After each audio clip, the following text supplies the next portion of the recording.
This video was filmed on May 2nd, which happens to be the birthday of my firstborn daughter, Hannah. I'm so proud of her, and I just wanted to dedicate this video to her.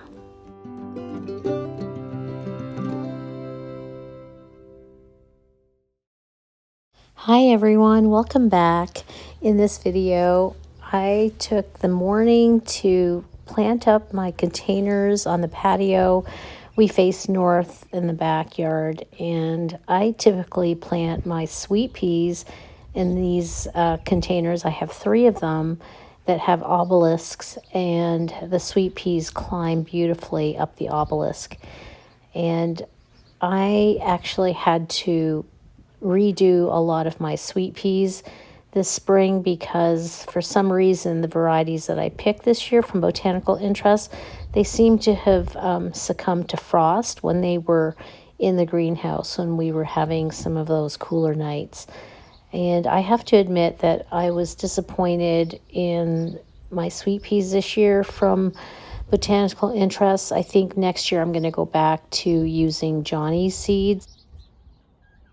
This first container, I believe the variety I planted were Beaujolais, which is a rich burgundy. And I also decided to add in a Scabiosa pincushion perennial in the center of the container, since I did have them. So hope you enjoy this video.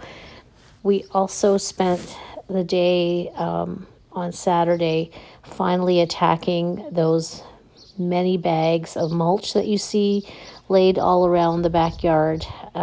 Both Greg and I worked on the east side and the north side, edging and weeding and getting a good chunk of these mulch bags opened up and spread out. So it was a very productive day.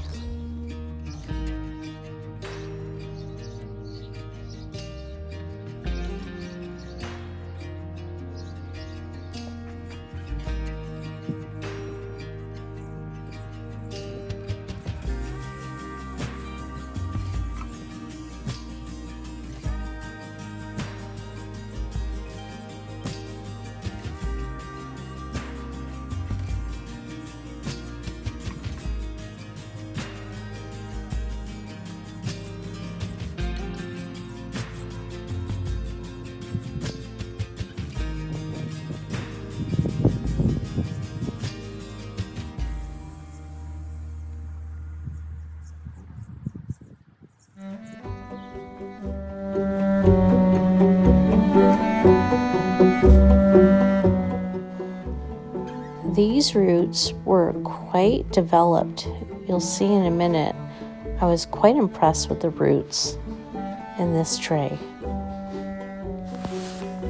So hopefully we will get some flowers very soon.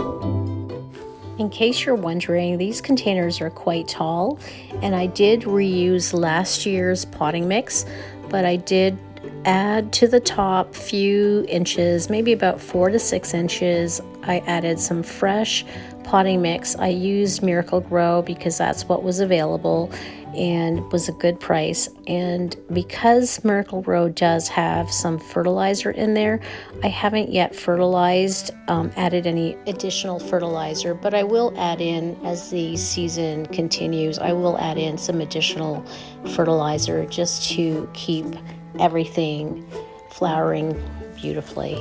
In the second container, I planted Royal Blend sweet peas and white pincushion scabiosa in the center. But in the third container, I have no idea what was in this 4-cell pack of sweet peas. I can tell that these were some of the newer sweet peas that were added from Baker Creek. So I imagine this will be a mix of 2 different varieties of sweet peas because they were planted a little later than the other ones. And then the center scabiosa in the blue container, those are Fama Blue. So it should be an interesting mix.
So after planting up the containers filled with sweet peas, it was time to work on the east side of the garden, weeding, mulching, edging.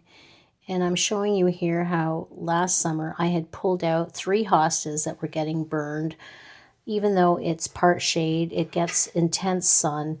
So I planted these 3 Firelight Tidbit hydrangeas in their place. And look at how beautiful my pulmonaria are. I've actually moved those forward at least twice, and they're doing so well this year.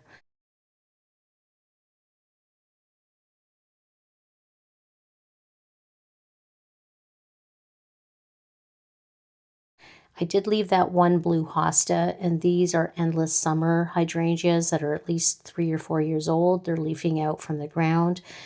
And my Ajuga bugleweed is in full bloom. I love this ground cover.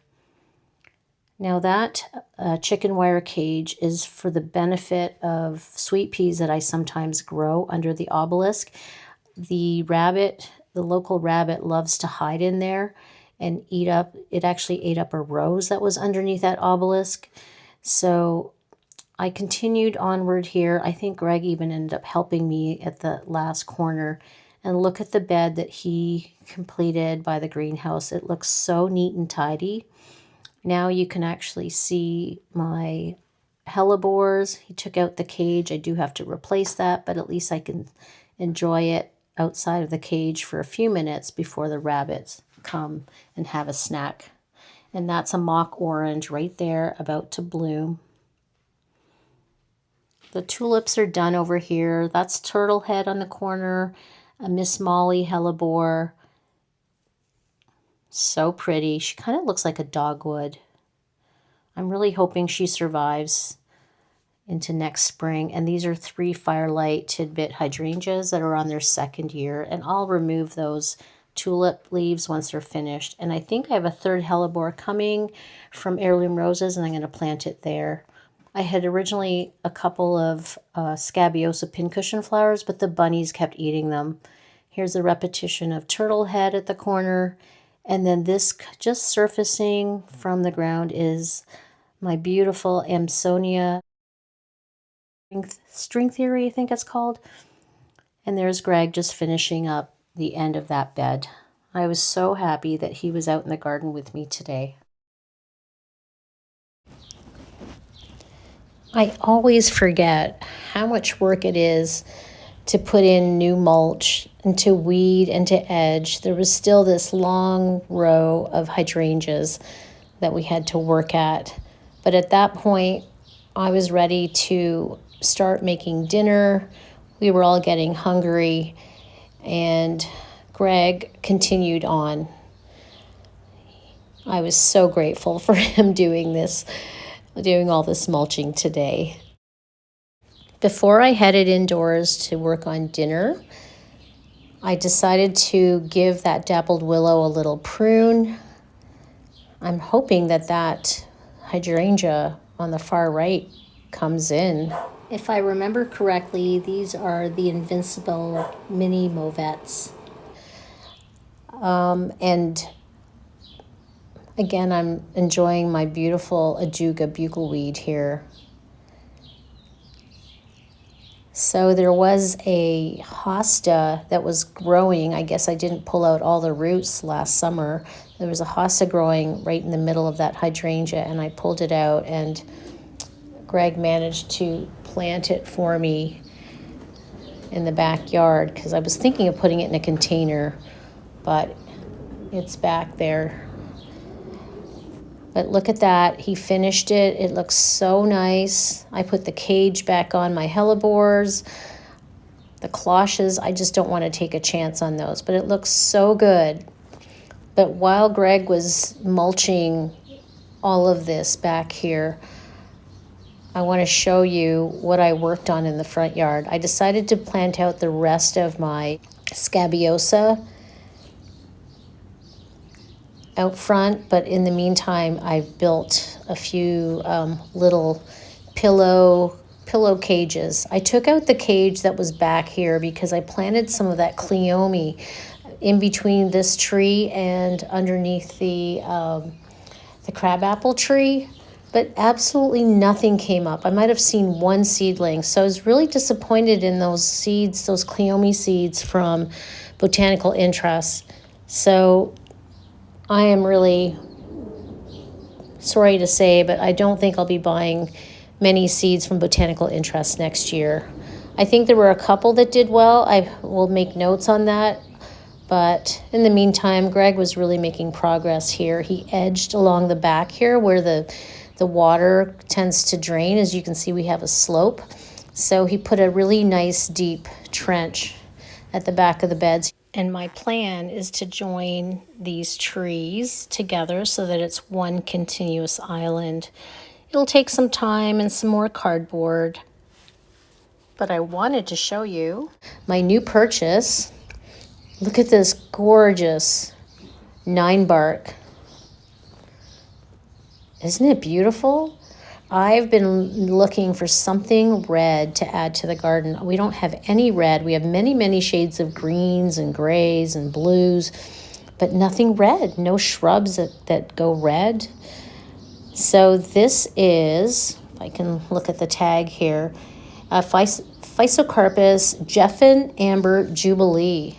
It grows up to 6 feet, 4 to 6 feet tall and wide, and I think it's a perfect shrub, large shrub to plant in between these two trees. Our weeping cypress here, the Harry Potter tree we call, and our blue spruce, our Fat Albert. We find that even though we planted all of these trees kind of in a zigzag pattern, there seems to be a real gap between that weeping cypress and the blue spruce.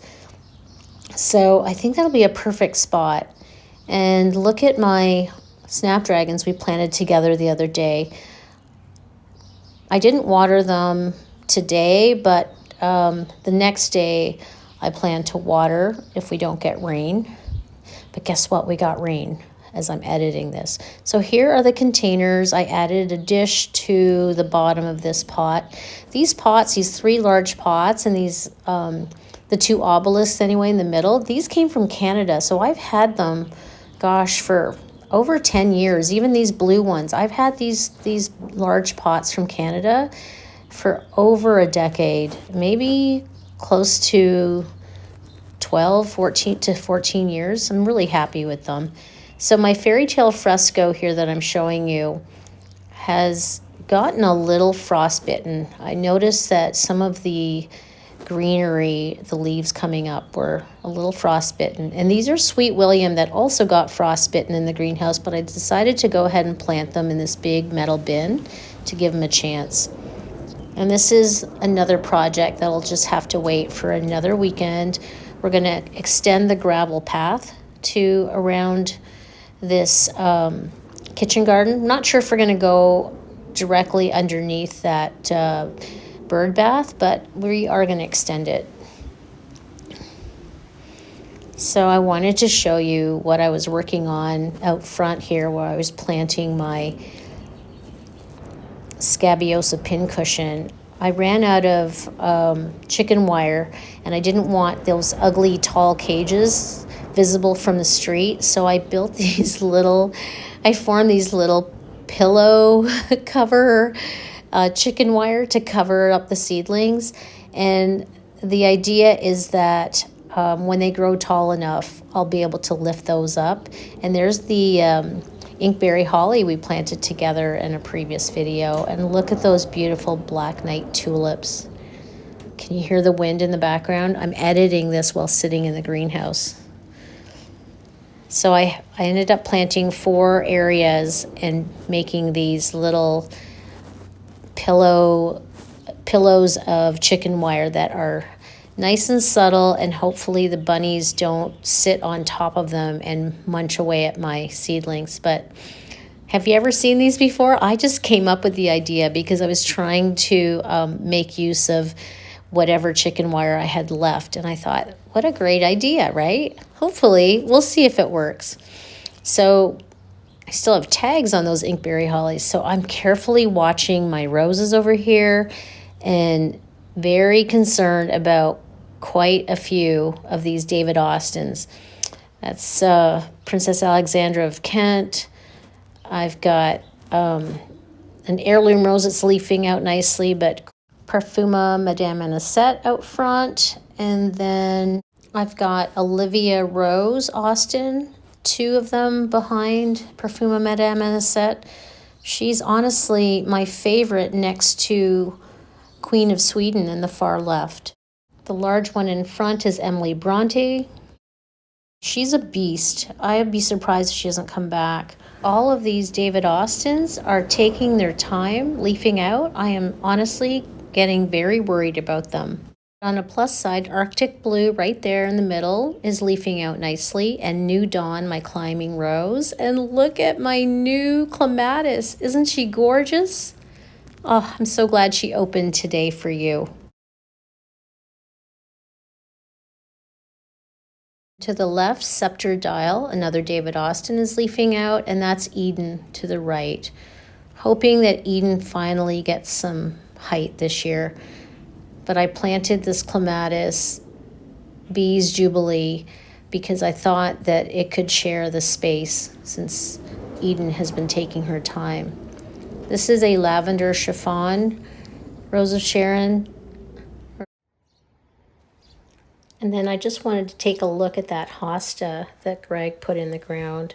I forgot to look at it yesterday, so there it is underneath our lilac tree. Well, it's the next day, and as mentioned, it rained all morning, which was not in the forecast, but I'm so happy that it did rain because I didn't have to water my snapdragons back there and all of my containers. So it's taken a break from the rain, and I'm gonna take Eddie for a walk. I hope you enjoyed this video, and I hope you have a wonderful rest of your weekend. We'll see you again soon. Take care. Bye now.